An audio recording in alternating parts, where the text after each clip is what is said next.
Salam uşaqlar, necəsiniz? Sizin maşında ya işıq yandıraq. Sizin maşında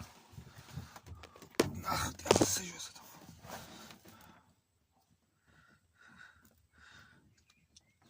Ya yaxınlaşdıraq ki, ya sıxışdı.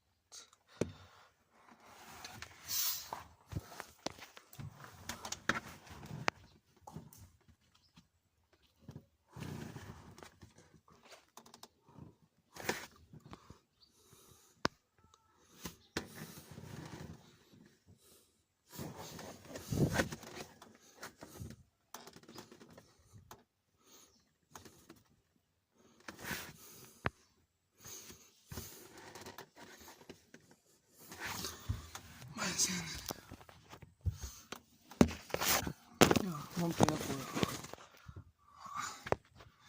İnşallah burada nasıl yazılı? Yoksa takaramam mı? Sıkan mı? Gel.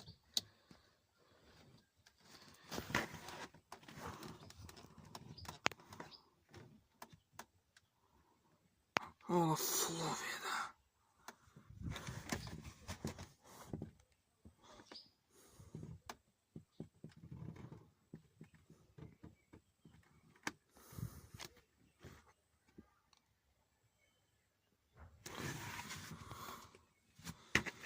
Ya.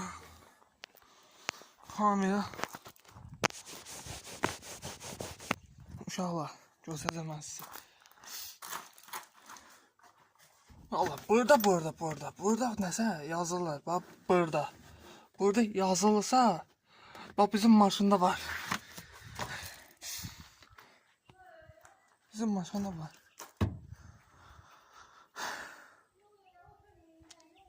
Sen saçımı kapçattın, nəsə onu düzəltib qoydum ben. İnşallah size bir video atacağım. Bu da sağ ol diyeyim. Bakın. Bak burada nəsə yazırlar. Bu ne mən? Sizə mən.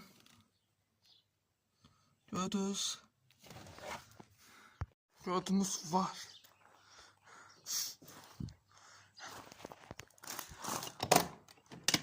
Burada olur, burada yetişir. Bak burada.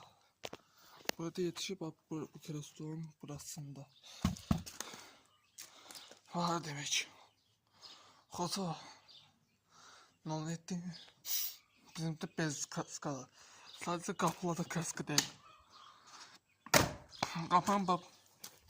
Burası batmıştı. Bak burası batmış. Bak. Şu kapısını da deyip. Kapısını da deyip. Panelde yok. Panel demesin burada. Deyip. Renci. Mağalanmasın özü zincir. Volok. Yazık. Maşını temizleyip. Sement geliyor. Hem de çok uşaqlar. Çok üzücü haberim var. Burada buraya kadar gelmişti. Saat buraya kadar.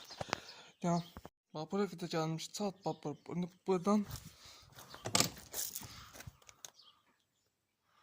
saat göster. Ha. Maşın zavodda. Aziz dostlar, YouTube'u beğenmeyi, kanalıma abone olmayı unutmayın. Beğenin. Part 1, Part 2 gelecek. Maşında bir güzel haberim var, sizi gözetmekten tabii. Beğenin, takip atın. Yazın ki kaka gözet. Yazın ha kaka. YouTube'dakiler. Beğenin, videonun 100 olaq. 2 gün 100 olaq. Canınız bizim maşında olmadığı şeyi gözetsin.